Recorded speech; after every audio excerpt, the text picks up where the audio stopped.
Sa unang pagkakataon na hindi ako nagsuot ng brief para pumunta sa bahay ng kasintahan upang mag-propose. Para hindi mapahiya, nag-ihanda ako ng isang bote ng 1,982 premium black tea. Pagdating ko sa lugar, bumukas ang pinto. Napatigil ako na parang bato. Nakatayo sa pintuan. Ang pinsang babae na ngumingiti sa akin ng matamis ay ang aking high school na pinangako. Na mag-aaral sa parehong universidad, ang aking unang pag-ibig. Sa kusina, ang pinsang babae na may hawak na fruit plate at mumingisi ay ang aking kasintahan sa kolehiyo na nag-away at nagmahalan. Sa loob ng 4 na taon, ang aking dating kalaban na kasintahan, kahit ang bumaba mula sa itaas, ang mapang-akit na maliit na tiyahin, ay 3 taon na ang nakakaraan. Ang aking nakatagong relasyon sa loob ng kalahating taon, ang aking mahalagang ate. Nakakita ng maraming dating kasintahan sa loob ng bahay. Hindi lang ako pinagpawisan. Ito ba'y pagbisita sa pamilya?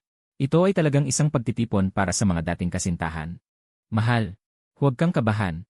Ang aking pamilya ay mabait at madaling pakisamahan. Darating na, darating na.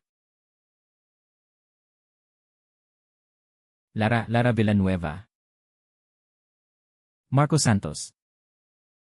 Ikaw, paano ka napunta dito? Pinsan, magkakilala ba kayo? Ito ang aking nobyo, si Marco Santos. Pinsan. Ang unang pag-ibig ay ang pinsan ng kasalukuyang kasintahan. Kaklase sa high school. Magkaklase pala. Ang swerte naman. Bakit ka nakatayo dyan? Pumasok na. Ang ganda ng panahon ngayon. Nga. Tito, tita, lola, magandang araw. Ay, ito ba si Marco? Talagang gwapo at magaling. Umupo na, umupo na. Andrea Garcia. Yung sa kolehiyo na kasama ko. Nag-away para sa presidente ng estudyante sa loob ng 4 na taon, dating kasintahan. Pinsan, ang fruit salad na ginawa mo ngayon ay tiyak na masarap. Halika, ipapakilala kita. Ito ang aking nobyo, si Marco Santos. Ikaw pala, Marco Santos. Talagang saan mang sulok ng mundo, nagkikita tayo. Ang unang pag-ibig ay si ate, pinsan. Ang mortal na kaaway ay si ate Andrea. Sino pa? Sino pa? Sino yon? Tanghaling tapat, ang haba naman. Tingnan ko. Marco Santos. Tita, gising ka na. Halika tingnan mo kung gwapo ang boyfriend ko. Bianca Ramos. Yung nakilala sa bar. May ate. Huwag kayong tumayo. Kumain na tayo. Marco.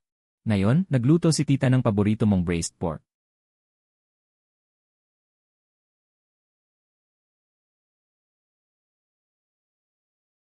Salamat, tito. Sabi ni Clara. Nag-invest ka. May pag-asa ang kabataan.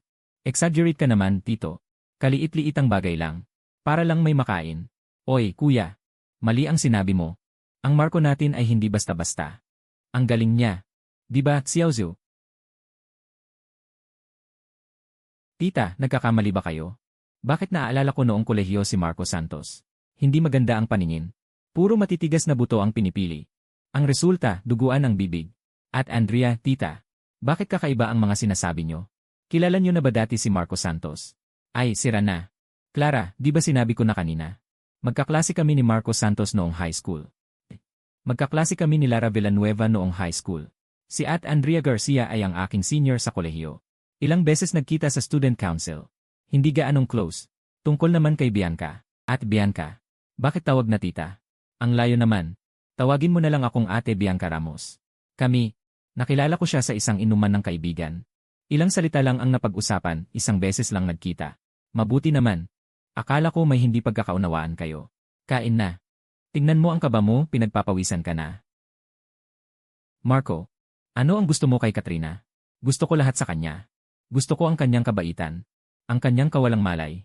Gusto ko kapag siya ay mumingiti. May mga bituin sa kanyang mga mata. Kapag kasama ko siya, parang nagiging maliwanag ang buong mundo. Kailan mo balak pakasalan siya? Clara Reyes. Alam kong ito ay biglaan. Baka medyo bastos. Pero hindi na ako makapaghintay. Mahal kita. Gusto kitang bigyan ng tahanan. Gusto kong pagkagising ko sa umaga, ikaw ang makita ko. Ikaw, papakasalan mo ba ako? Hindi ako pumapayag. Marco Santos. Ikaw ay isang sinungaling. Pumupunta ka pa sa bahay namin.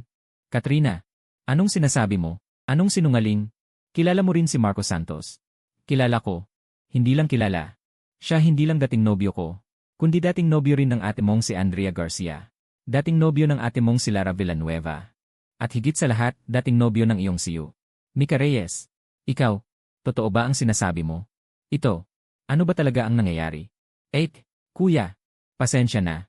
Totoo ang sinabi ni Yu. Tama. Marco Santos. Ay ang boyfriend ko noong kolehiyo. Ako. Magkaibigan kami ni Marco Santos noong high school. Nag-date kami noon. Marco Santos. Totoo ba yan?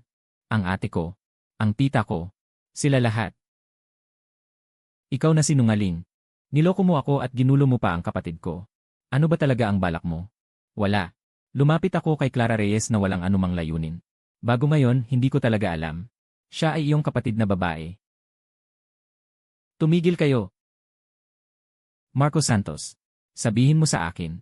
Ano ba talaga ang nangyayari? Ako at si Lara Villanueva. Nagkarelasyon kami noong 3 taon ng high school. Noong panahong iyon, pareho kaming walang muwang. Iyon ay ang pinakakaraniwang pag-ibig sa paaralan. Pagkatapos ng college entrance exam, naghiwalay kami ng mapayapa. Ako at si Andrea Garcia. Nagkakilala kami sa student council ng universidad. Pareho kaming matatag ang mga personalidad. Kami ay magkatunggali at magkasintahan. Sa huli, napagod kaming dalawa. Kaya naghiwalay kami. Tungkol naman kay Bianca Ramos. 8. Kami ay 3 taon na ang nakalipas. Nagkakilala sa isang party na may inuman. Noong panahon na yon, nabigo ang aking negosyo. Napakasama ng aking kalooban. Uminom ako ng marami. Sa pagitan namin, parang mga adulto na kunin ang kailangan ng bawat isa. Hindi namin pinag-usapan ang pag-ibig. Pagkatapos ng kalahating taon, nagkaroon ng tahimik na kasunduan na huwag nang mag-usap. At si Mika Reyes, siya ang sa buong buhay ko. Maliban kay Clara Reyes, ang tanging babae na naisip kong pakasalan. Kami ay magkasama sa loob ng 3 taon. Mula noong wala akong anuman. Noong medyo nagtagumpay na ako sa aking karera. Akala ko magtatagal kami. Pero 2 taon na ang nakalipas. Bigla na lang siyang nawala sa buhay ko. Hinahanap ko siya ng 1 taon pero hindi ko siya mahanap. Hanggang sa kalahating taon na ang nakalipas. Nakilala ko si Clara Reyes. Para siyang isang sinag ng liwanag. Na naglabas sa akin mula sa madilim na yugtong iyon. Ng aking buhay. Lahat ng ito. Talaga bang nagkataon lamang?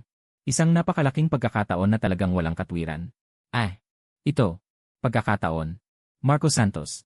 Ang iyong talento sa paggawa ng kwento. Gaya pa rin ng dati, napakahusay. Ang mga sinasabi mo. Sino ang makapagpapatunay? Kaya kong patunayan. Lola. Totoo ang sinabi ni Marco Santos. At ang makipaghiwalay ay ako ang nagdesisyon. Ang tungkol sa aming dalawa. Tulad din ng sinabi niya. Sa mga nasa tamang edad, pareho naming gusto. Walang usapang sino ang nanloko kanino. At sa totoo lang, kahit na siya ay naghihirap noong panahong iyon, pero may disente pa rin siyang pagkatao. Kahit man lang noong naghiwalay kami, hindi siya umiyak o humingi ng pera sa akin. Kayo, baliw na ba kayo? Pinagtatanggol niyo siya. Huwag kayong magpalinlang sa kanya. Ang lalaking ito ay magaling. Sa mga magagandang salita. Tumigil na kayong lahat. Mika Reyes. Sabihin mo sa akin. 2 taon na ang nakalipas. Bakit ka umalis nang hindi nagpaalam? Ako. Noong panahong iyon, nakatanggap ako. Nang alok mula sa isang universidad sa ibang bansa. Para sa isang alok. Kaya ko nang iwan ang lahat. Makaalis nang walang paalam. 8. Ano ba talaga ang nangyari? Sa pagitan mo at ni Marco Santos. Ano ba talaga ang hindi pagkakaunawaan? Sabihin mo sa amin, please. Sa pagitan ko at ni Marco Santos.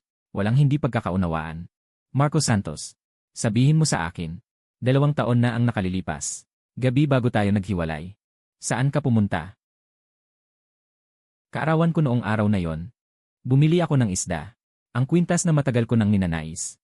Handa akong mag-propose sa kanya. Pero nang hapong iyon, may malaking problema sa kumpanya. Isang mahalagang proyekto. Dahil sa pagkakanulo ng kasosyo. Malapit nang mabangkarota ang kumpanya. Wala akong magawa. Kaya tinawagan ko si Mika Reyes. Mika Reyes, may emergency sa kumpanya. Hindi na tayo magdiriwang ng kaarawan. Okay lang. Mahalaga ang trabaho. Mauna ka na. Tapos, marami akong nainom na alak. Sa bar. Nakilala ko ang isang babaeng sawirin. Siya yon. Bianca Ramos. Naalala mo na. Marco Santos. Naalala mo na sa wakas. Hindi. Mika Reyes. Pakinggan mo ang paliwanag ko. Noong araw na yon, malapit nang mabangkarota ang kumpanya ko. Lasing na lasing ako. Wala namang nangyari sa akin at kay Bianca Ramos. Nang gabing iyon, parang sumunod niya ako sa iyo pauwi. Pero sobra akong lasing. Nakatulog ako sa sofa. Kinaumagahan nang magising ako. Nasa sofa pa rin ako. Nakasuot pa ako ng maayos. Kaya wala namang nangyari sa atin. Tama ba? Malamang. Walang nangyari. Narinig mo ba? Mika Reyes. Malinis ang konsensya ko. Ito talaga ay isang misunderstanding. Marco Santos. Sa tingin mo ba may saysay pa ang mga sinasabi mo ngayon? Kaya dahil dito, hinatulan mo ako ng kamatayan. Ang 3 taon nating relasyon. Ganon ba ito kahina? Paano mo ako mapapaniwala? Tinawagan kita ng maraming beses. Nagpadala ng maraming mensahe. Hindi mo nakita. Telepono. Noong gabing iyon, dahil sa mga bagay sa kumpanya, pinatay ko ang cellphone dahil sa inis. Kinaumagahan paggising ko, palihim akong naghanda. Pagkatapos bumangon, dumiretso ako sa kumpanya. Nang matapos ko ang mga gawain, 3 araw na ang lumipas. Binuksan ko ang cellphone. Lumitaw ang maraming tawag at mensahe mula kay Mika Reyes. Nang tumawag ako pabalik, naka-off na ang cellphone ni Mika Reyes. Pagkatapos, nawala si Mika Reyes. Ganun pala. Sa totoo lang, ang bagay na ito, hindi rin naman dapat sisihin si Marco Santos ng buo.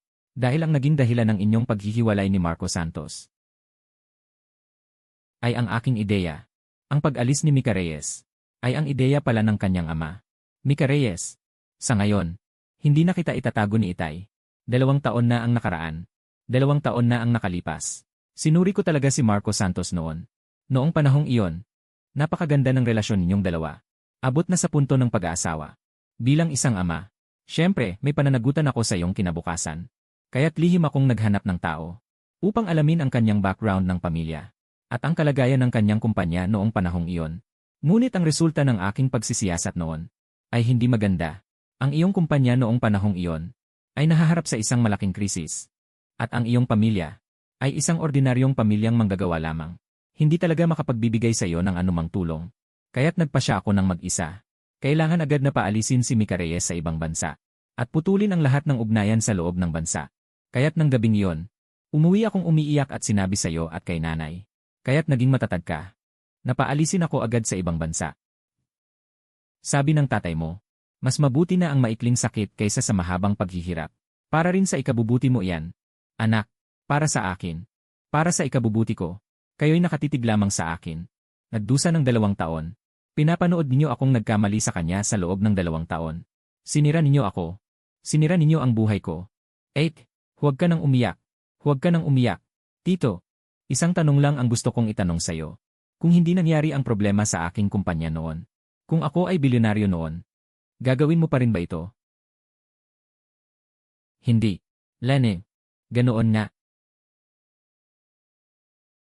Marco Santos. Ikaw, saan ka pupunta? Hindi ako lumingon. Natatakot ako na kapag lumingon ako, hindi na makaalis. Hoy, ako ito. Ate Bianca Ramos. May kailangan ka ba? Bakit? Wala bang dapat para tumawag sa'yo? Nakita ko lang ang itsura mo kanina. Parang nawawala ka. Ate, tumawag lang para alamin kung okay ka. Salamat sa pag-aalala. Ayos lang ako. Parati kang ganyan, hindi cute. Marco Santos. May sasabihin ako sa'yo. Ano yon? Tungkol kay Clara Reyes. Anong nangyari sa kanya? Kanina sa bahay. Muntik na siyang makipag-away sa tatay niya. Ngayon, nakalock siya sa kwarto niya. Umiiyak hanggang mahirap huminga. Ano ba talaga ang gusto mong sabihin? Marco Santos. Kung mahal mo talaga si Clara Reyes, huwag kang matakot na magtago na parang duwag. Ang mga sinabi mo kanina sa hapagkainan, maganda ang pagkakasabi. Pero anong silbi ng salita kung walang gawa? Ngayon mag-isa siya. Kailangan niyang harapin ang isang matigas na ama. Isang kapatid na nasisiraan ng loob. At kaming mga dating nobya niya na naghihintay. Mga dating nobya na nagmamasid. Sa tingin mo, kaya ba ng isang batang babae? Naharapin yon? Tama ka. Pupunta ako ngayon. Ay, huwag ka munang magmadali. Pagdating mo, lalo lang lalala ang sitwasyon. Ano ang ibig mong sabihin? Pumunta ka sa bahay ko. May gusto akong sabihin sa iyo ng personal. Pumunta sa bahay ng dating nobya ng mag-isa. Masyadong biglaan ito. Pero ibig sabihin nito, mukhang alam ni Bianca Ramos ang isang bagay na hindi ko alam. CJ, ipadala mo sa akin ang address. Pumasok ka na. May gusto ka bang sabihin? Marco Santos, sa tingin mo ba, ang dahilan kung bakit galit na galit sa iyo si Mika Reyes ay dahil lamang sa hindi pagkakaunawaan noong mga nakaraang taon? Hindi ba? Siyempre hindi. Ang hindi pagkakaunawaan ay isa lamang mitsa. Ang tunay na dahilan ng kanyang pagbagsak ay isa pang bagay. Anong bagay? Matapos kayong maghiwalay, Natuklasan niya na siya ay buntis. Ito. Impossible ito. Ito. Impossible ito. Palagi naman kaming nag-iingat. Walang ganap na ligtas na paraan sa mundo. Noong ikalawang buwan niya sa ibang bansa niya lang nalaman ang pagbubuntis. Sa ibang bayan, walang pamilya o kaibigan. At pinagtaksilan ng pamilya at ng kanyang minamahal. Siya lang mag-isa. Gaanong kawawa naman siya sa ibang bansa. Anong nangyari sa bata? Napakasama ng kanyang kalagayan sa pag-iisip noon. Grabe rin ang kanyang pagsusuka dahil sa pagbubuntis. Sa isang aksidente, hindi ito nailigtas. Nawalan ako ng anak. Pero wala akong alam. Kaya, galit siya sa iyo dahil umalis ka nang hindi nagpapaalam. Galit siya sa iyo dahil nawala sa kanya ang batang iyon. Nag-aral at nagtrabaho siya ng todo. Para lang humarap sa iyo. Para sukuan ka ng tanong para maghiganti. Pero hindi niya inaasahan. Na sa kanyang pagbabalik, ikaw ay naging boyfriend na ng kanyang sariling kapatid. Ano ba ang nagawa ko? Marco Santos. Sinasabi ko ito sa iyo. Hindi para sisihin mo ang sarili mo. Hindi rin para makipagbalikan ka kay Mika Reyes. Para magkasundo kayong muli. Gusto ko lang maintindihan mo. Sa pagitan mo at ni Mika Reyes, wala nang posibilidad. Ang tanging magagawa mo ngayon ay ang maging mabuti kay Clara. Sa panig ni Mika Reyes, kakausapin ko siya. Sina Lara Villanueva at Andrea Garcia ay mauunawain. Ngunit ang kondisyon ay, kailangan mong ipakita sa lahat ng pamilya Santos na mahal mo si Clara at siya lang ang mapapangasawa mo. Gamit ang aksyon, bayaran ng pagkakamali at lunasan ang kanilang galit. Ate Bianca Ramos, salamat sa pagsasabi sa akin ng totoo. Alam ko na kung ano ang gagawin. Lito, gawin mo para sa akin ang 3 bagay. Una, agad na kontakin ang foundation na kasosyo natin. Gusto kong sa pangalan ni Clara Reyes. Sa proyekto para sa mahihirap na babae sa bundok. Mag-abuloy ng 5 milyon. Tandaan, ito ay sa kanyang personal na pangalan. Huwag hayaang malaman ng sinuman. Pangalawa, ang lahat ng mga bahagi ng proyekto ng Star by One. Ang mga pag-aari ng proyektong real estate na yon, ilipat lahat sa pangalan ni Mika Reyes. Hindi ka nagkamali ng dinig.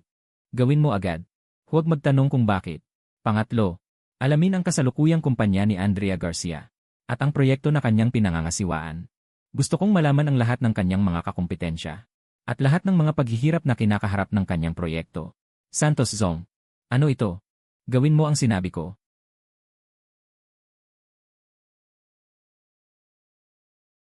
Hello? Si Marco Santos ba? Lara Villanueva. Ako ito. Marco Santos. Ako. Gusto ko lang magpasalamat sa iyo. Ang operasyon ng aking ina ay natanggap na. Salamat sa iyo. Walang anuman. Maliit na bagay lamang. Hindi. Para sa aming pamilya. Hindi ito maliit na bagay. Marco Santos.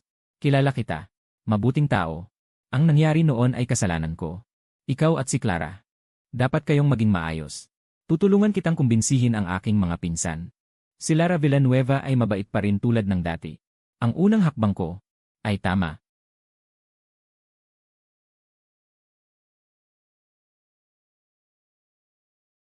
Hoy, ikaw ang may gawa. Ano? Ang pondo ng aking karibal ay naputol. Biglang umatras ang Horizon Group. Kusang umalis sila sa bidding. Huwag mong sabihing pagkakataon lamang ito. Ginawa ko lang ang dapat kong gawin. Kahit hindi tayo naging magkasintahan. Hindi naman kailangang maging magkaaway. Hindi ba? Utang na loob ko sa iyo ito. Mabuti. Si Andrea Garcia, ang pinakamatigas na buto, ay nasakop ko na. 2 na lang ang pinakamahalagang tao ang natitira. Boss Santos. Sa baba. May isang babae sa baba na naghahanap sa inyo. Sabi niya ang pangalan niya ay Bianca Ramos. Siya mismo ang lumapit sa akin. Paakyatin siya.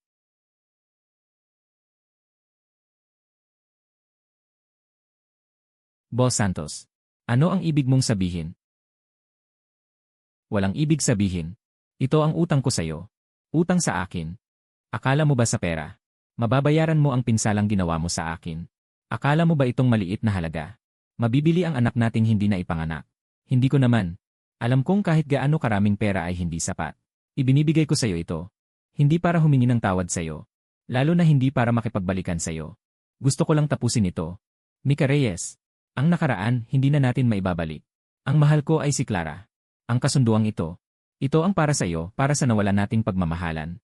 Ang huling bagay na gagawin ko. Mula ngayon, wala na tayong utang sa isa't isa. Wala nang utang sa isa't isa. Marco Santos. Puntahan mo si Clara.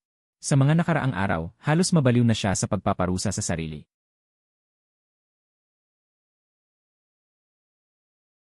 Clara. Hindi pwede. Pupunta na ako sa kanya ngayon.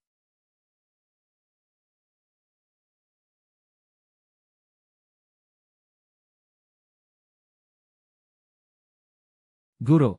Ang pamilyang ito ay lilipat ba ng bahay? Sabi nila pupunta sa ibang bansa na ibenta na ang bahay. Sa ibang bansa na ibenta na ang bahay. Impossible. Hindi ito possible. Dahan-dahan lang. Hawakan ng marahan. Marco Santos. Tito. Nasaan si Clara Reyes? Saan ba si Clara Reyes? Siya. Nasa taas siya, nag-aayos ng damit.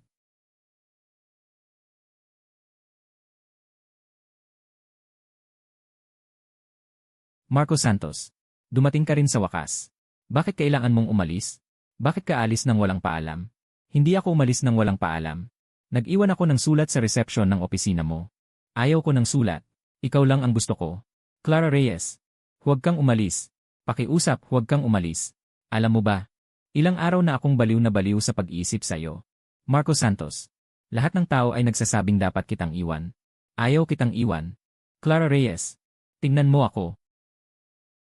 Makinig ka sa akin. Mula ngayon, huwag ka nang mag-isip ng iba. Kailangan mo lang sagutin ang isang tanong ko. Ikaw, mahal mo pa ba ako? Gusto mo pa bang makasama ako? Kahit gaano kahirap ang hinaharap. Handa ka bang magpatuloy sa akin? Pumapayag ako. Pumapayag ako. Mula simula hanggang wakas. Ikaw lang ang mahal ko. Sumama ka sa akin. Saan tayo pupunta? Pumunta sa isang lugar na walang makakapaghiwalay sa atin. Marco Santos. Saan mo dadalhin ang anak ko? Tito, dadalhin ko siya sa lugar na dapat naming puntahan. Walang galang. Clara Reyes. Lumapit ka dito sa akin. Kung ngayon ka mangahas na sumama sa kanya, hindi ka na magiging anak ng pamilyang Wen. Tito, huwag mo siyang takutin nito. Dahil mula ngayon, si Clara Reyes ay asawa ko na, si Marco Santos. Sa kanyang rehistro ng pamilya, tanging pangalan ng aking pamilyang Santos ang makikita. Ikaw, kailan kayo? Ngayong umaga lang.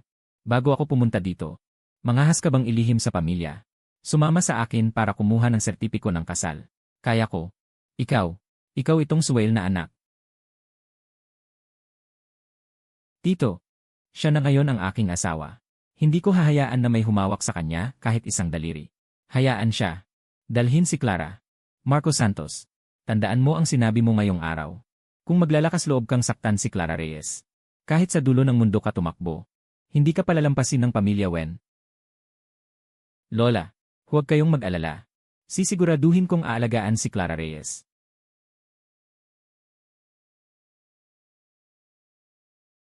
Lahat ay maayos. Mahal kita. Mahal din kita. Nagtakas kami ni Clara Reyes.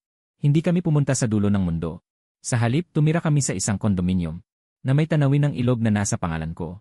Wala nang hadlang mula sa pamilya. Ang buhay naming dalawa ni Clara Reyes ay matamis na parang nasa banga ng pulot.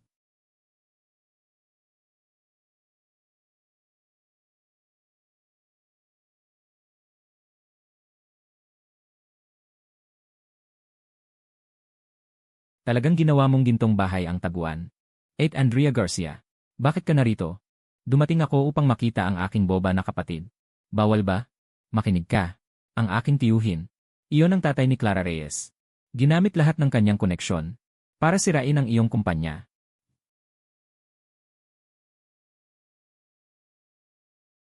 Iyon lang ang reaksyon mo.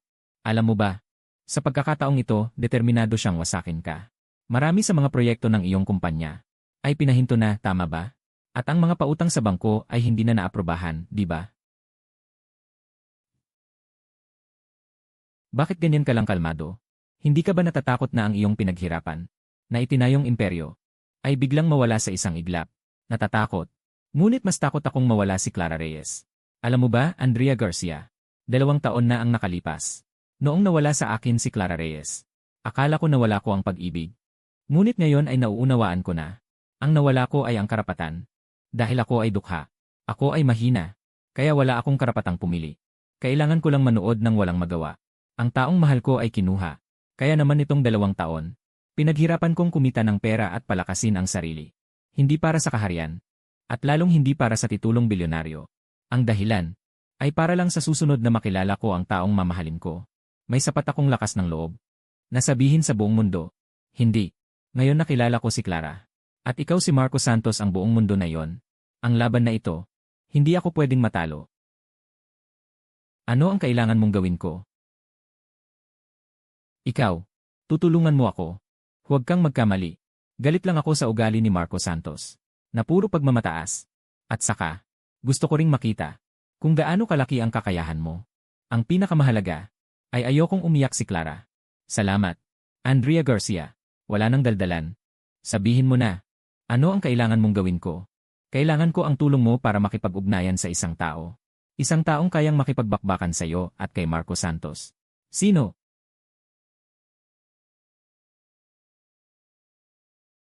Mika Reyes. Hindi ka na pwedeng magpatuloy ng ganito. Para sa isang lalaki. Sulit ba yon? Ate Biao. Sa totoo lang, si Marco Santos ay hindi masamang tao. Taos puso siya kay Clara. Taos puso. Magkano ba ang halaga ng taos puso niya? Noong una sa iyo, kay Andrea Garcia at sa akin. Alin ba sa mga iyon ang hindi taos puso? Sa mundong ito, ang taos puso ng lalaki ang pinaka hindi mapagkakatiwalaan. Ang tanging mapagkakatiwalaan ay pera at kapangyarihan lamang.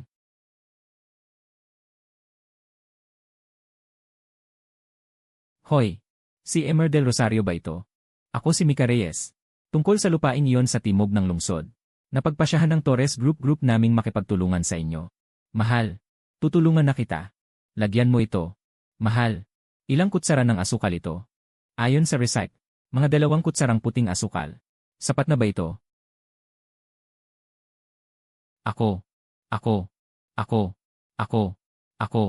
Sa pagsasabuatan ni na Mika Reyes at Mika Reyes, ang kumpanya ko ay nahulog sa isang hindi pa naganap na krisis. Ginamit ni Mika Reyes ang kanyang impluensya. Pinadalas ng mga may katuturang ahensya ang pagsusuri. Lahat ng proyekto ay tuluyang nahinto. Sa loob lamang ng kalahating buwan, ang halaga ng Reyes Technology sa merkado ay sumingaw. Halos 3 bilyon. Ako rin ay naging katatawanan sa mundo ng negosyo. Lahat ay nagsasabi, si Marco Santos ay para sa isang babae. Nagalit ang taong hindi dapat galitin. Clara, inumin mo itong pulang sabaw. Hindi ko na talaga alam ang gagawin. Natatakot ako. Bobo, hindi ito kasalanan mo. Sino ang nagsabing tiyak akong matatalo?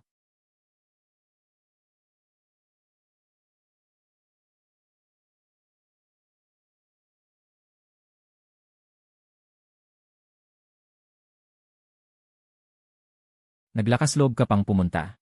Para bang makita mo mismo kung paano ka mamamatay. Taunang paligsahan sa pagbid. Opisyal na nagsisimula. Ngayon, hilingin sa 2 kumpanya. Ipakita ang inyong huling alok. 8 bilyon at 800 milyon.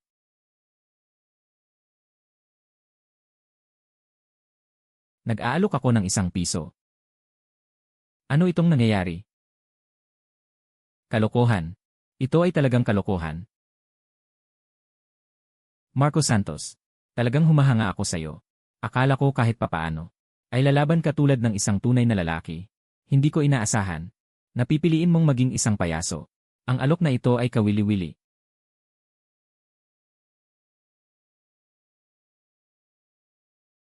Alcalde Lee. Ikaw.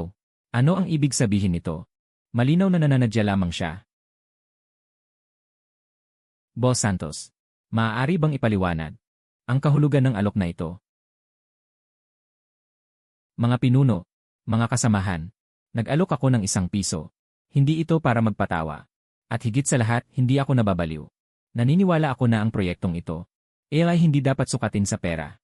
Ang industriya ng lay ay hindi lamang kinabukasan ng ating lungsod, kundi ang pag-angat ng industriya. Ang pag-unlad ng teknolohiya. Ang mahalagang proyektong ito. Paano magiging kasangkapan? Para sa pakinabang ng mga kapitalista. Kami sa Reyes Technology ay handang maningil ng simbolikong 1 piso lamang. Ipinapangako namin ang lahat ng kita mula sa proyekto, maliban sa pagpapanatili ng pangunahing operasyon, ay ilalaan ng buo sa susunod na pananaliksik at pag-unlad at pagpapahusay ng industriya. Magtatatag kami ng Isang pondo na pinangangasiwaan ng gobyerno upang suportahan ang mga lokal. Startup na negosyo sa teknolohiya. Hindi namin kailangan ng pera. Isang pagkakataon lamang ang hinihiling namin. Isang pagkakataon upang mag-ambag. Sa lungsod na ito at sa panahong ito. Maganda. Isang kahangahangang talumpati. Ang pananaw at responsibilidad ng isang negosyante ay dapat ganito.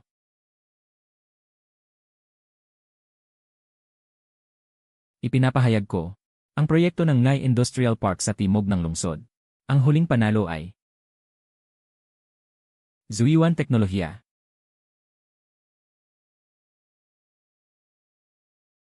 Zuiwan Teknolohiya. Tumaas ang presyo ng stock.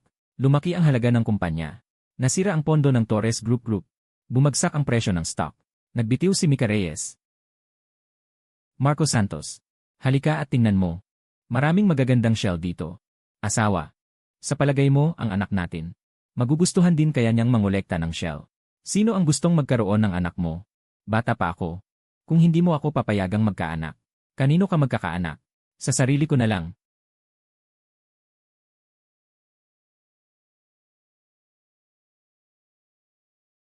Anong nangyari? Doon sa industrial na parke ng Carlo Mendoza.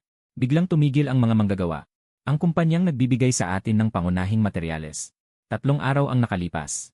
Binili ng isang kumpanyang tinatawag na Horizon Group. Ngayon ay nagtaas sila ng presyo. Hinihiling na muling pag-usapan ang kontrata. Tumaas ng 3 beses ang presyo. Walang hanggan. Sino ang legal na kinatawan ng Horizon Group? Pero may balita na ang tunay na may-ari sa likod ay ang Torres Group. Naiintindihan ko. Anong problema? May nangyari ba sa kumpanya? Maliit na bagay lang. Kaya ko itong ayusin. Huwag kang mag-alala. 8 Andrea Garcia. Ang grupong Torres Group ay sumisira sa akin sa likod. Inakala ko na. Pinalitan nila ang bagong pinuno. Ang pangalan ay Hector Cruz. Siya ay isang napakabagsik na tao. 8 Andrea Garcia. Ay check mo para sa akin. Ang totoong kalagayan ng Torres Group ngayon. CJ. Sa pagkakataong ito, gusto kong malaman nila ang kapalaran ng mga gumagambala sa akin, Marco Santos. Pasensya na, mahal. Kapag natapos na itong usapin, doblehin ko ang pagbabalik sa'yo.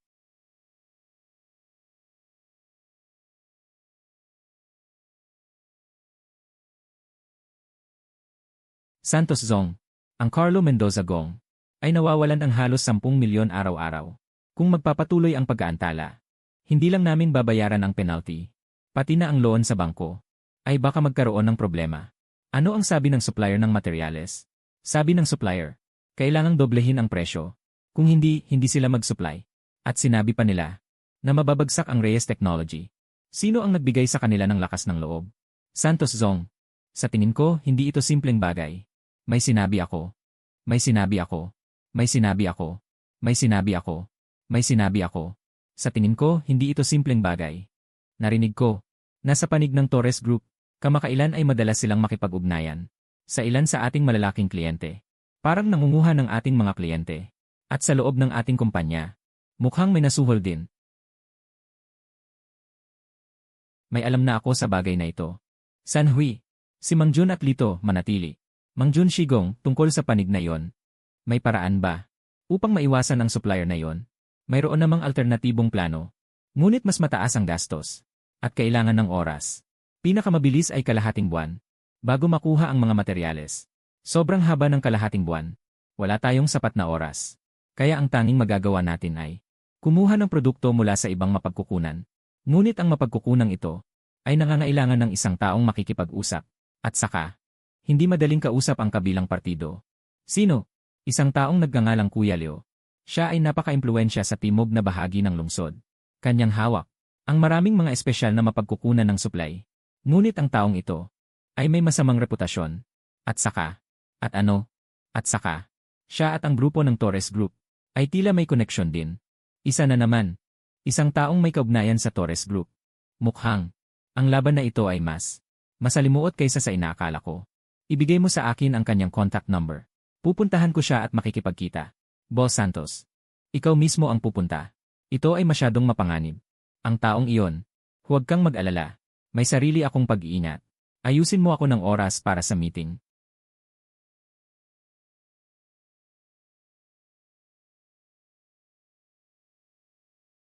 Kuya Leo, matagal ko nang naririnig ang iyong pangalan. Malaking pangalan? Ano bang malaking pangalan ang mayroon ako? Dito lang naman. Naghahanap buhay para may makain. Ang humble mo naman, Kuya Leo. Diretso na ako. Ngayon, dumating ako. Upang humingi ng tulong sa'yo. Ikaw, Boss Santos, isang malaking boss. Ay nangangailangan pa ng tulong ko. Tungkol sa proyektong Carlo Mendoza. Marahil narinig mo na rin, Kuya Leo. Kailangan ko ng isang batch ng mga materyales. Sana ay matulungan mo akong makipag-ugnayan. Boss Santos. Alam mo ba? Nasa Torres Group, nagpaalam na sila. Ang mga panindang ito, kung sino mang magbenta sa'yo, ay kalaban nila. Kaya lumapit ako kay Kuya Leo. Matalinong tao. Hindi ilalagay ang lahat ng itlog sa isang basket. Interesante. Interesante. CJ, bibigyan kita ng pagkakataon. 1,000,000.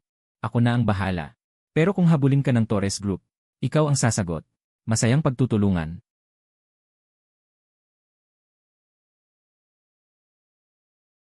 Boss Santos. Maaasahan ba ito? Parang kumakain siya sa magkabilang panig. Hindi siya maaasahan. Pero kapaki-pakinabang siya. Lito, tandaan mo. Sa negosyo walang permanenteng kaibigan. Wala ring permanenteng kaaway. Tanging permanenteng interes lang. Hanggat sapat ang aking inihahandog na pusta. Hindi siya kakampi sa Torres Group. Pero, 1,000,000 ang hiningi niya. 1,000,000. Kung sa 1,000,000 lang, masosolusyonan ang problema sa materyales. Napakamura na niyan.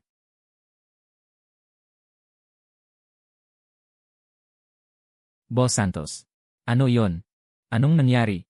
Nawawala ang ate ko. Sabi niya mamamasyal lang siya ng hapon. Hanggang ngayon hindi pa bumabalik. Naka-off ang telepono. Hindi rin siya mahanap. Muntik na kaming mabaliw sa pag-aalala. Nagsumbong na kami sa pulis. Huwag kang mag-alala. Pupunta ako dyan ngayon din. Pupunta ako dyan ngayon din.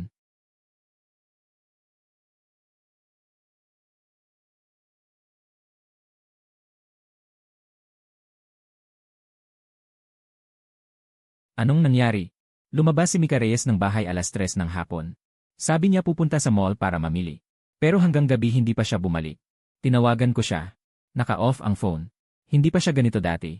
Paano ang kalagayan niya kamakailan? Hindi maganda. Mula nung nag-resign siya, palagi siyang nakakulong sa kwarto. Hindi kumakain o umiinom. At hindi nakikipag-usap sa kahit kanino. Pinayuhan namin siya ng maraming beses. Pero walang epekto. May balita ba sa pulis? Kaka-report lang sa pulis. Hindi pa agad. Hahanapin ko siya. Saan mo siya hahanapin? Sa mga lugar na dati niyang pinupuntahan. Manatili ka sa bahay at maghintay ng balita. Kapag may nangyari, agad mo akong ipaalam.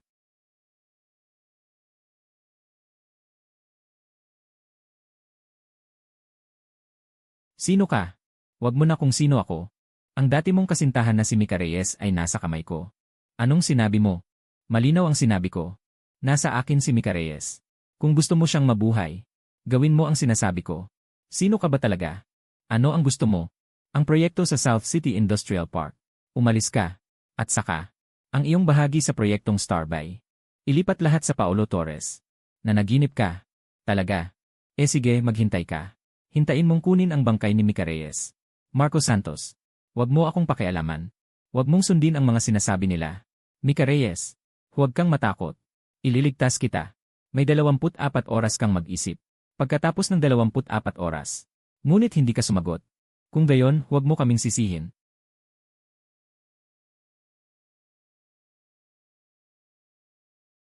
Kinidnap si Mika Reyes.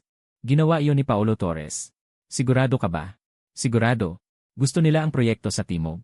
At ang proyekto sa Starbay kapalit. Mga hayop na ito. Ano ang gagawin mo?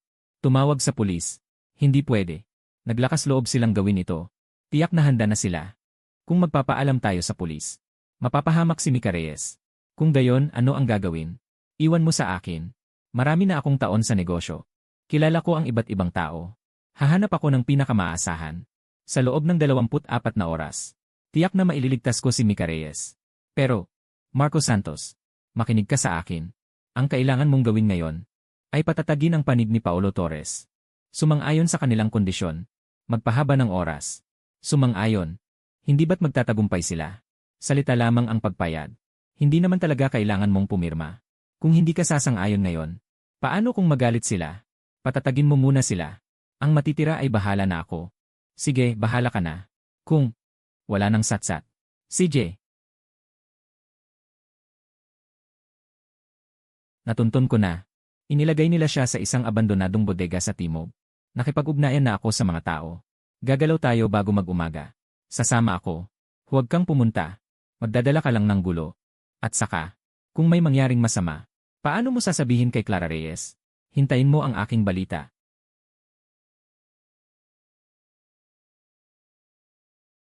Kumusta?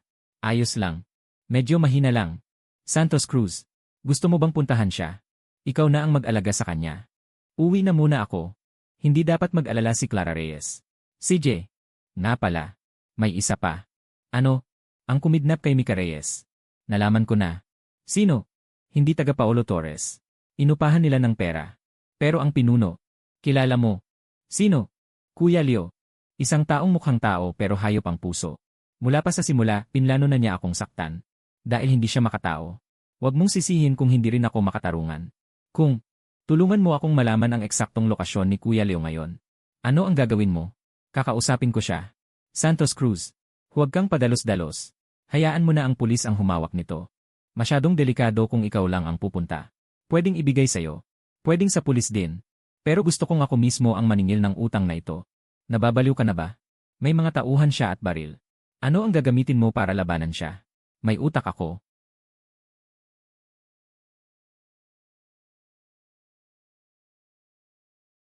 Santos Zong. Anong hangin ang nagdala sa'yo rito? Kuya Leo. Galing ng diskarte. Santos Zong. Ano ang ibig sabihin ng sinabi mo? Alam mo naman sa sarili mo. Ang tungkol kay Mika Reyes. Ikaw ba ang gumawa niyan? Boss Santos. Kung magsasalita ka, dapat may ebidensya. Ano bang sinasabi mong ginawa ko? Wala akong alam. CJ, tutulungan kitang alalahanin. Kahapon ng hapon, inutusan mo ang mga tao na kidnapin si Mika Reyes. Ikinulong sa isang abandonadong bodega sa timog ng lungsod. Kailangan ko pa bang sabihin? Nang mas detalyado.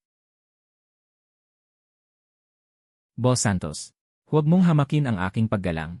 Matagal na akong naghahari dito sa lugar na ito. Wala pang nangahas na makipag-usap sa akin ng ganyan. Bitawan mo. Walang problema. Ano? Puta. Sige, suntukin nyo. Walang gagalaw. Hulaan nyo kung ano ang nasa loob nito. Anong bagay yan? Ito ang ebidensya ng inyong pagkidnap kay Mika Reyes. Buong-buo ang video recording. Mula noong sinusundan nyo siya, hanggang sa ikulong nyo siya sa bodega. Bawat detalye ay malinaw na nakunan. Ikaw, lokohin mo ba ako? Niloloko ba kita? Subukan mong tumaya. Kapag ibinigay ko ito sa mga pulis, bawat isa sa inyo, walang makakatakas. Pag hostage at panginikil. Siguradong aabot ng 10 taon yan. Lumayo kayo.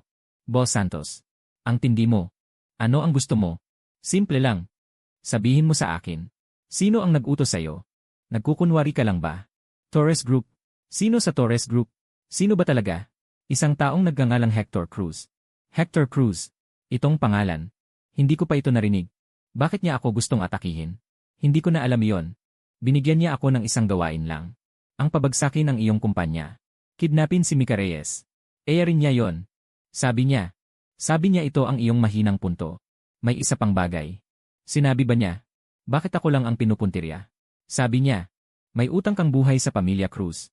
Utang mo sa pamilya Cruz ang isang buhay. Kailan pa ako nagkaroon ng kinalaman sa pamilya Cruz? Ito lang ang alam ko. Ang iba pa, ikaw na mismo ang magtanong sa kanya. Sa sandaling lumabas ako ng pinto, humina ako ng malalim. Sa totoo lang, walang anumang video. Nagsusugal lang ako. Malinaw. Panalo ang pustahan ko. May mas malaking problema pa sa hinaharap. Hector Cruz. Pamilya Cruz. Salamat sa iyo, Marco Santos. Salamat sa pagligtas mo sa aking ate. Bobo. Ate ko rin siya. Marco Santos. Ikaw mag-isa kang pumunta kay Kuya Leo. Wala ka nang pakialam sa buhay. Marunong akong mag-ingat. Ingat.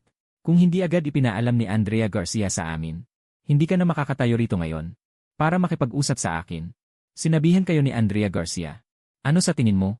Sabi ni Andrea Garcia hindi ka mapipigilan. Kaya pinapunta niya kami kasama ang mga tao. Kung ikaw ay maaksidente sa loob, para may sumalo sa atin. Salamat. Ate Bianca Ramos. Huwag mo akong pasalamatan. Kung talagang gusto mo akong pasalamatan, gawin mo ang isang bagay para sa akin. Ano? Sa susunod na mangyari ito, huwag mo nang pasanin mag-isa. Pamilya tayo. Marco Santos. Natatakot ako. Ano ang kinakatakutan mo? Natatakot ako na may mangyari sa'yo. Natatakot ako na parang ngayon. Mag-isa kang nanganganib. Kung may mangyari sa'yo, ano ang gagawin ko? Hindi mangyayari. Ipinapangako ko. Ano ang iyong garantiya? Ang ginawa mo ngayon ay napakadelikado. Alam mo ba? Marco Santos, makinig kang mabuti. Wala akong pakialam. Kung sino man ang sinasagip mo, o kung ano ang ginagawa mo, tandaan mo, ikaw ngayon, ay hindi lang asawa ko. Ikaw ang haligi ng ating tahanan. Kung may masamang mangyari sa'yo, ako at ang ating anak, ano ang gagawin namin? Anak? Ikaw? Ano ang sinabi mo? Buntis ako. Balak ko sana bukas. Sabihin sa'yo. Pero ikaw ay maagang umuwi. Magiging ama na ako. Magiging ama na ako. Ibaba mo ako. Ingat sa bata. Asawa. Bakit hindi mo sinabi kanina? Gusto kitang bigyan ng sorpresa. Sino ba namang mag-aakala na maraming bagay ang mangyayari? Sorpresa. Malaking sorpresa. Mahal. Mahal kita. Mahal din kita. Kaya dapat kang maging maayos. CJ, ipinapangako ko sa'yo. Pasok. Hindi ko inaasahan na ikaw mismo ang lalapit sa akin. Akala ko magsasampa ka muna ng reklamo. May silbi ba ang magreklamo? Sabihin mo na. Ano ang gusto mong pag-usapan? Isang tanong lang ang gusto kong itanong. Bakit? Bakit? Bakit? Sasabihin ko. Sasabihin mo. Sasabihin ko.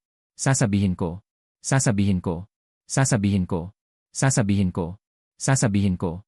Sasabihin ko. Sasabihin ko. Sasabihin ko. Sasabihin ko. Sasabihin ko. Sasabihin ko. Bakit? Bakit ikaw ang target? Kilala mo ba siya? Hindi. Ang pangalan niya ay Sofia Cruz. Ate ko siya. 5 taon na ang nakalipas. Nagpakamatay siya sa pamamagitan ng pagtalon. Ang kanyang pagkamatay, may kinalaman ba sa akin? Wala sa'yo. Pero may kinalaman sa iyong ama. Ano ang sinasabi mo? Ang iyong ama, Fernando Santos. 5 taon na ang nakalipas. Siya ang financial director ng Cruz Group. Inagaw niya lahat ng pondo ng kumpanya, na nagdulot ng pagkabangkarote ng kumpanya. Nagalit ang aking ama at na-stroke. Hindi kinaya ng aking ate ang dagok. Nagpakamatay sa pamamagitan ng pagtalon mula sa gusali. At ang iyong ama, dala ang perang iyon. Naglaho na parang bula. Hindi ako naniniwala. Gawa-gawa mo lang iyan. Hindi paniwala. Ito ang tala ng ulat noong taong iyon. Ito ang desisyon ng korte. Ito ang lahat ng sa inyong pamilya. Record ng paglilipat ng ari-arian. Tingnan mo mismo. Ngayon, naiintindihan mo na. Tumututok ako sa'yo. Hindi dahil sa pera. Hindi dahil sa proyekto. Ang gusto ko ay dugo para sa dugo. Ang utang ng iyong ama sa aming pamilya Cruz. Gusto kong bayaran mo. Hector Cruz. Ang pagkakamali ng aking ama. Inaamin ko. Kung gusto mo akong bayaran. Kung gusto mo akong magbayad ng utang. Pwede. Pero, ang pagkidnap kay Mika Reyes. Ang paggalaw sa aking pamilya. Ito ay lampas na sa hangganan. Ang ating alitan. Hindi dapat isangkot ang mga inosenteng tao. Inosente. Hindi ba inosente ang aking ate? Hindi ba inosente ang aking ama? Bakit nila kailangang pasanin ang kasalanang ginawa ng iyong ama? Marco Santos. Sabihin mo sa akin. Sino ang dapat kong singilin sa utang na ito? Hanapin mo ang iyong amang tumakas. Hanapin mo pa rin itong gamitin ang lahat ng paraan. Anak na pinalaki sa perang marumi. Hector Cruz. Para sa aking ama. Sa'yo. Sa iyong pamilya. Humingi ka ng tawad. Humingi ka ng tawad.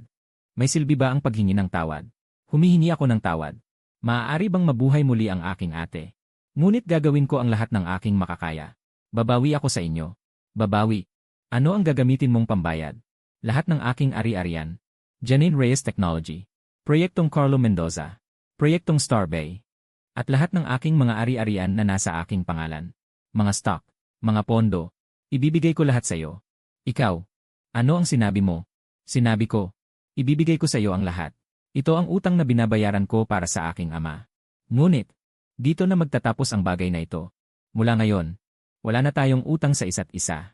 Hindi mo na maaaring galawin ang aking pamilya. Hindi mo na maaaring galawin ang aking mga kaibigan. At lalong hindi mo maaaring galawin ang aking asawa. At ang anak na nasa kanyang sinapupunan. Nabaliw ka ba ang mga bagay na yan? Ay ang iyong pinaghirapan. Ano ngayon? Ang pera mawala man pwedeng kitain muli. Ang kumpanya mawala man pwedeng magtayo muli. Ngunit ang aking pamilya, ang aking mahal ay iisa lang. Hector Cruz, alam kong galit ka sa akin. Ngunit hindi nalulutas ng galit ang anumang problema. Marco Santos, alam mo ba, pinapangarap kong patayin ka. Nagalit ako sa iyo ng maraming taon. Ngayong nakita kita, ang unang reaksyon ko ay sakalin ka. Pero ang sinabi mo kanina ay nagpaalala sa akin ng aking ate. Hector Cruz, iwan mo na ang put. Hindi para sa akin, kundi para sa iyong sarili. Ang ate mo, nasa langit na nakatingin sa iyo. Tiyak na hindi niya gusto na makita kang naging ganito.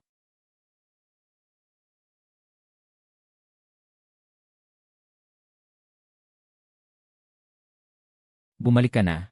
Lina Morales, magbihis ka na. Unang beses kong gawin ito. Subukan mo kung masarap. Ang sarap. Uminom ka pa. Mayroon pa sa kawali. Nga pala, may nakilala ka bang tao ngayon? Paano mo nalaman? May kakaiba sa mga mata mo nung umuwi ka. Kahit nakangiti ka. Pero ang mga mata mo ay mabigat. Tama ang ginawa mo. Ang pagkakamali ng tatay mo. Hindi dapat ikaw ang magdala habang buhay. Sa tingin ko, napakatapang mo. Salamat, asawa. Ano ang pasasalamatan? Pero, kailangan mong mangako sa akin ng isang bagay. Sa susunod, bago ka gumawa ng malaking desisyon, pwede bang kumonsulta ka muna sa akin? Bahagi rin ako ng pamilyang ito.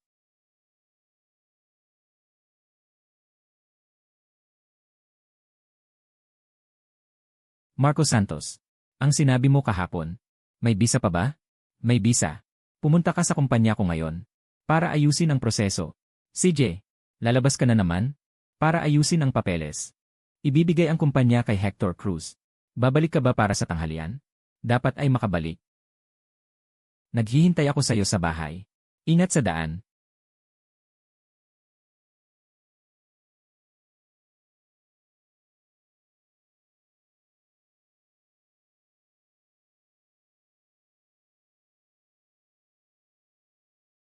Dumating na ako. Maupo ka. Ito ang kasunduan sa paglipat ng bahagi ng kumpanya. Tingnan mo. Wala namang problema. Sandali lang. Sigurado ka na ba talaga? Ang mga bagay na ito ang iyong pinaghirapan gamit ang iyong buhay. Napagpasyahan ko na. Ang mga salitang sinabi ko, hindi ko babawiin. Ito ang proyekto sa Carlo Mendoza. Ang bagong kontrata sa supplier ng materyales. Bumalik na sa orihinal na presyo. Kay Kuya Leo, nakipag-usap na rin ako. Hindi ka na niya pahihirapan. Hector Cruz, ikaw, huwag kang magkamali. Hindi kita tinutulungan. Tinatapos ko na ito.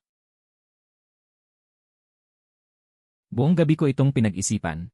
Tama ka. Galit ako sa loob ng maraming taon. Pagod na ako.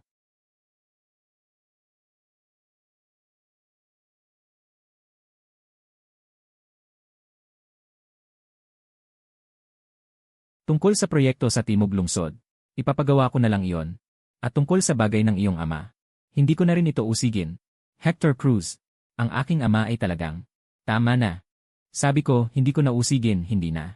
Kung sa tingin mo, nahihiya ka, magnegosyo ka na lang ng maayos. Huwag mong hayaang ang mga tao sa iyong kumpanya mawalan ng trabaho dahil sa iyong pagbagsak. Salamat. Huwag mo akong pasalamatan. Umalis ka na. Bago ko pa pagsisihan ang desisyon ko. Hector Cruz, saan ang puntod ng iyong ate? Gusto ko itong puntahan. Sa Chengsi Green Hills Memorial Park. Seksyon E, bilang 23.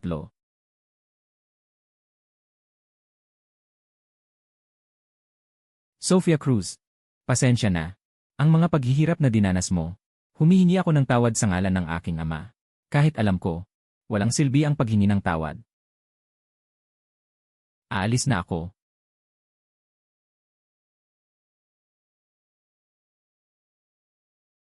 Marco Santos, nasaan ka? Green Hills Memorial Park. Kakapunta ko lang sa puntod ni Sofia Cruz. Tapos na ang usapan kay Hector Cruz. Tapos na. Tumigil na siya sa pagpapatuloy. Hindi rin niya gusto ang kumpanya ko. Ano? Tinalikuran niya iyon. Ang Hector Cruz na kilala ko ay hindi ganito kadaling kausap. Nagbabago ang mga tao. Tama nga. Siya nga pala. Lumabas na ng ospital si Mika Reyes ngayon. Gusto mo bang bisitahin siya? Huwag na lang pumunta. Kailangan niya ng katahimikan. Pupunta ako. Magpapaalala lang sa kanya ng malungkot na bagay. Sige na. May isa pa. Ang taksil sa iyong kumpanya. Nahanap ko na. Sino? Ang iyong assistant. Lito. CJ. Alam ko na.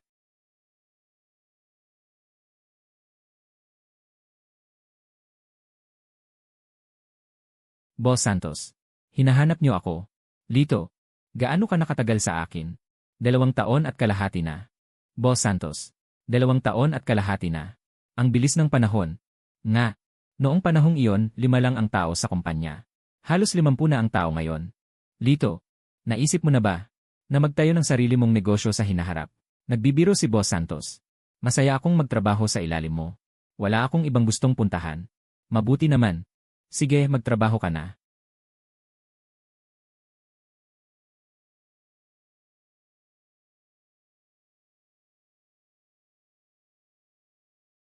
Dumating ka na. Salamat sa pagsagip mo sa akin. Walang anuman. Iyon ang dapat gawin. Iyon ang dapat gawin. Marco Santos. Sa akin. Hindi kailanman naging tungkulin ang mga salitang iyon. Ngayon, tinawag kita. Para sabihin sa iyo ang isang bagay. Tungkol kay Hector Cruz. Sa totoo lang. Alam ko na ito noon pa. Ang tungkol sa iyong ama.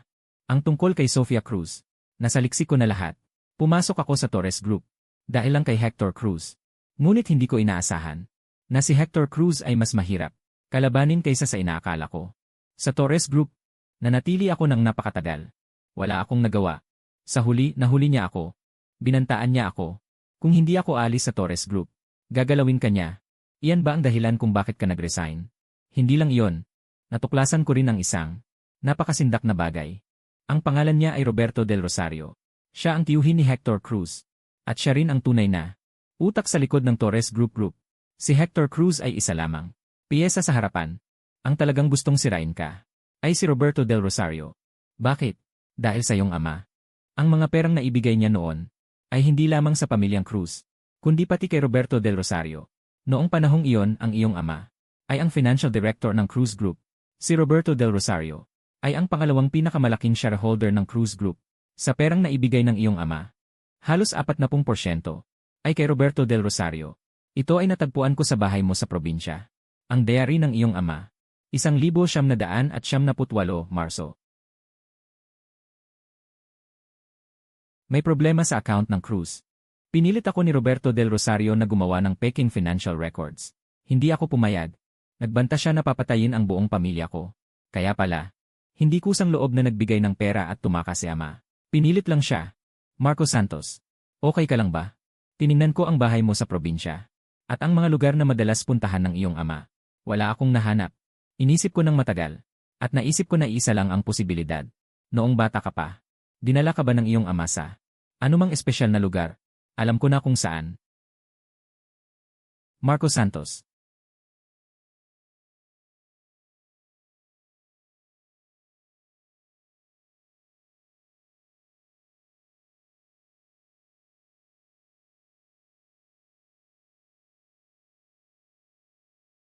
Anak ko, kung nababasa mo ang liham na ito, ibig sabihin wala na ako. Pasensya na. Hindi ako naging mabuting ama. Hindi kita nakasama noong lumalaki ka. Iyon ang pinakamalaking pagsisisi ko sa buhay. Wala akong ginastos kahit isang sentimo sa perang iyon. Lahat ay nakadeposito sa account na ito. Ang password ay ang iyong kaarawan. Marco Santos. Kapag may kakayahan ka na, ibalik mo ang perang ito sa mga empleyado. Pasensya na, anak. At pasensya na rin sa pamilyang Cruz. At nagkasala rin ako sa pamilya Cruz. Patawarin mo si Papa. Marco Santos. Nasaan ka? Nagkaproblema. Anong problema? Sinusundan ka na ng mga tao ni Roberto Del Rosario. Alam na nila na nahanap mo ang diary ng tatay mo. Hinahanap ka nila. Nasaan ka ngayon? Sabihin mo sa akin agad. Nandito ako.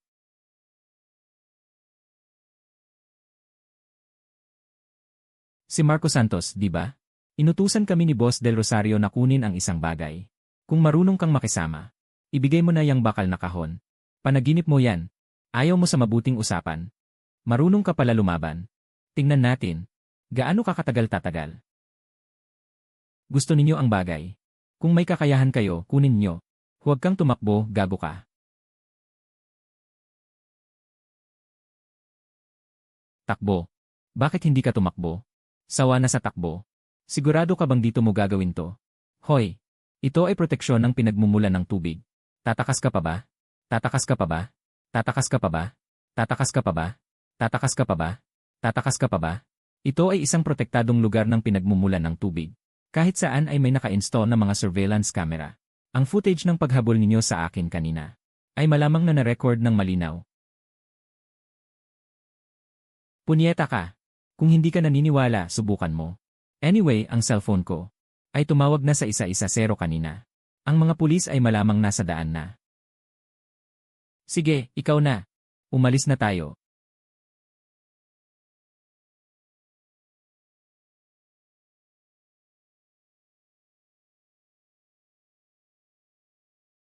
Marco Santos. Ayos ka lang? Ayos lang. Bakit ka nandito? Tinawagan ako ni Andrea Garcia. Sabi niya nasa panganib ka.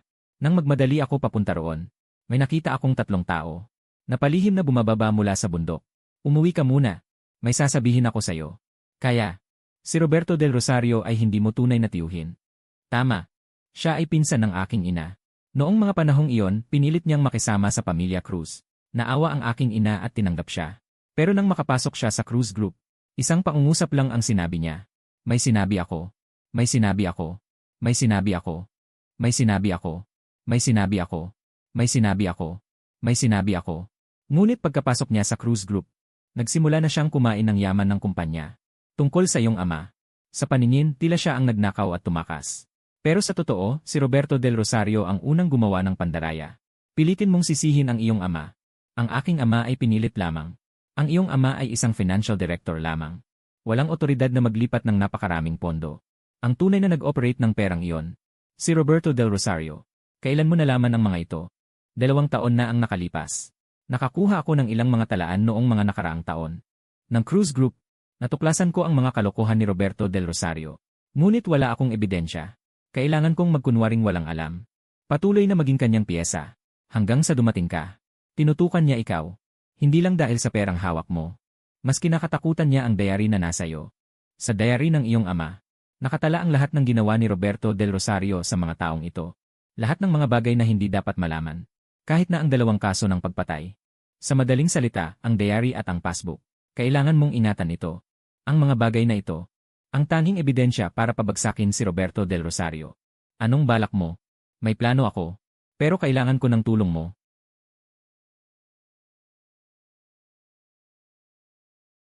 Dumating na. Kuya Hector Cruz, sinabi ko na ang plano ko. Baliw ka na. Siguro nga. Alam mo ba kung sino si Roberto Del Rosario? Marami siyang tauhan at baril. Kaya niyang kontrolin ang maliwanag at madilim na daan. Gusto mong makipaglaro sa kanya ng ganito? Ano pa ba ang pinagkaiba noon sa paghahanap ng kamatayan? Kaya kailangan ko ng tulong mo. Kailangan kong imbestigahan mo. Kung magkano ang nailipat ni Roberto Del Rosario sa mga nakaraang taon at ang kanyang financial chain. Kung saan nagkaroon ng problema. Paano mo nalaman na may problema ang financial chain niya? Hula lang. Kung walang problema ang financial chain niya, hindi siya magmamadaling makuha ang perang iyon. Torres Group. Masyadong mabilis ang paglawak kamakailan. Tiyak na kinakapos siya sa pera sa isang lugar. Marco Santos. Kailan ka naging ganito katalino? Pinilit ng sitwasyon. Tulungan mo akong imbestigahan ito. Mas mabilis, mas mabuti.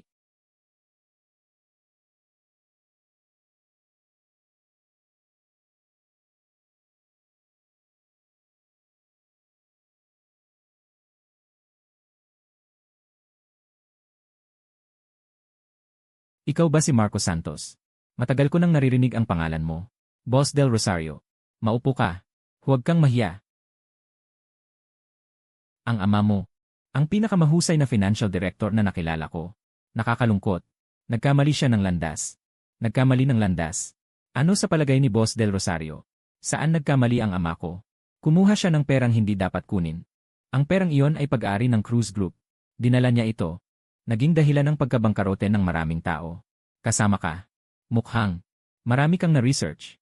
Hindi naman masyado. Pero sapat na. Ano ito? Ang diary ng tatay ko. Maraming bagay ang nakasulat dito.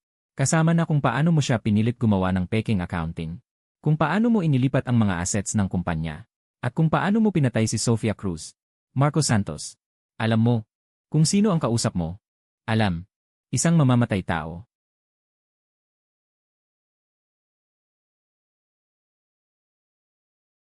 Akala mo ba sa isang lumang notebook? Mababanta mo ako. Kung gusto mo, hindi ka na makakaalis sa gusaling ito. Naniniwala ako. Pero bago ako dumating, ibinigay ko na ang kopya ng diary. Sa 3 tao. Kung hindi ako makalabas, ang mga ito, sa loob ng 24 oras, ay ihahatid sa pulisya, sa piskalya at sa bawat media. Kayo, lumabas muna kayo. Ano ang gusto mo? Napakasimple. Una, ibenta ang pera na inilipat mo mula sa cruise group noong mga nakaraang taon. Ibalik lahat. Ikalawa, panagutan mo ang nararapat sa mga ginawa mo. Gusto mo akong magsuko? Marco Santos, masyado kang bata. Akala mo ba sa isang diary kaya mo akong ibagsak? Siyempre hindi sapat ang isang diary. Pero paano kung dagdagan pa ito? Akala mo ba sa isang lumang notebook mababanta mo ako? Ikaw, naglakas loob ka. Boss Del Rosario, huminahon ka. Ang recording na ito, marami akong backup na kopya. Kung makikipagtulungan ka, lahat ay madaling pag-usapan. Marco Santos, mas matindi ka pa kaysa sa iyong ama.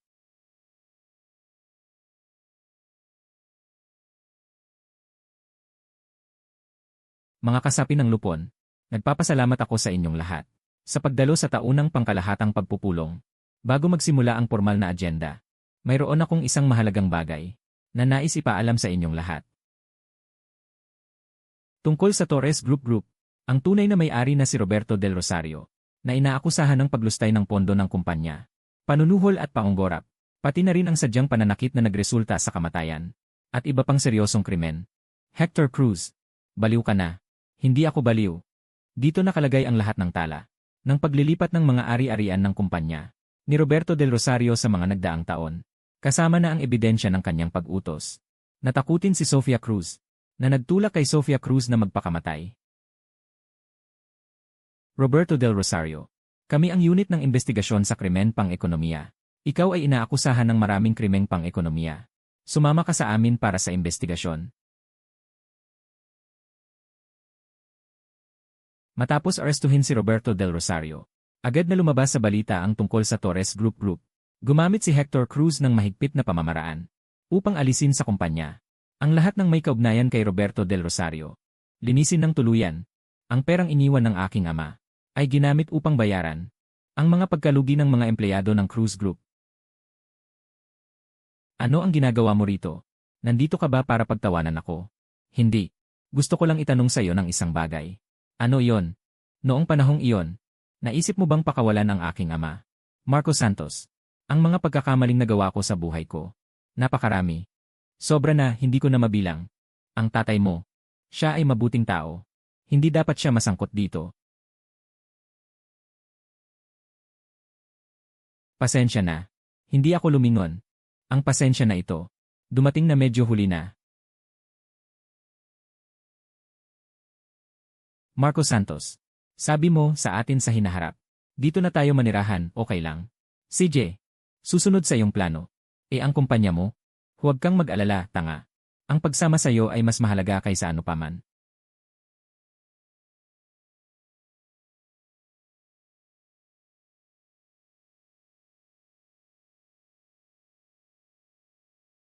Huwag kang matakot, baby. Huwag kang matakot, baby. Tatay. Makikita ka na ni tatay. Marco Santos. Sabi mo, manganak. Sobrang sakit ba? Sigurado. Medyo masakit yan. May paraan ka ba? Para hindi ako masaktan. Ito. Wala ako. Ano silbi ng sinasabi mo? Sige, asawa. Huwag kang magalit. Magpahinga na tayo sa kwarto.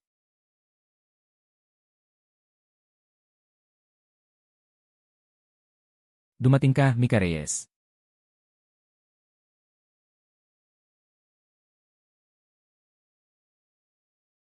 Marco Santos. Salamat. Bakit mo ako pinasasalamatan? Salamat. Iniligtas mo si Clara Reyes. Kung wala ka, hindi siya magiging masaya. Siya ang asawa ko. Ang mga bagay na ito na ginagawa ko. Ayaw ko lahat. Dadalhin kita. Tumigil ka na. Dadalhin kita. Tumigil ka na. Isasama kita. Ginagawa ko ang lahat ng ito dahil dapat. Marco Santos. Aalis na ako. Saan ka balak pumunta? May unibersidad sa ibang bansa na nag-alok sa akin para mag-aral ako ng psychology. Gusto kong magpalit ng kapaligiran. Magsimula muli. Mika Reyes. Ikaw. Naka-move on na ako. Talaga. CJ. Sana maging maayos ang lahat para sa'yo. Salamat. Marco Santos. Kailangan mong maging mabuti kay Clara. Kung mangahas kang masama sa kanya, hindi kita patatawarin. Gagawin ko.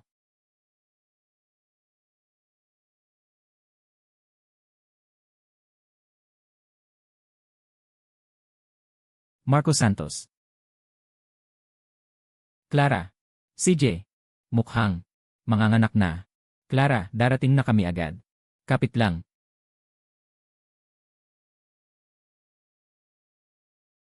Kapit pa ng kaunti. Malapit na kami sa delivery room. Bobo. Huwag kang mag-alala. Ayos lang. Ayos lang.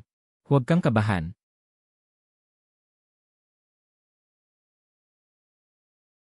Binabati ang pamilya. Babae. Tama. Tama. Tama. Tama. Tama. Tama. Tama. Kumusta si Clara?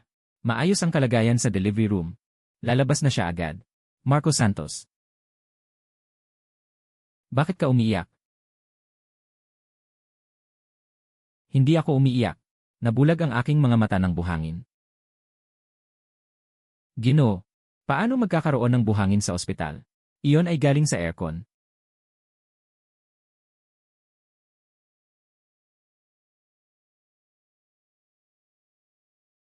Marco Santos. Dumating ka. Nandito na ako. Pagod ka, asawa. Hindi pagod. Ano pangalan ng batang ito? Tawagin natin siyang Nico Santos. CJ. Maganda ang pangalan na ito. Nico Santos. Maligayang pagdating sa mundong ito.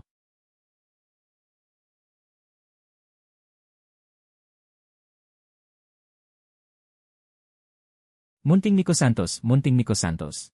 Yayakapin ka ni mommy. Ayos ba? Kunan ko na lang kayo ng litrato. CJ. Sabay kaming magpakuha ni Marco. Mag-ayos ng posisyon. Kukunan na kayo.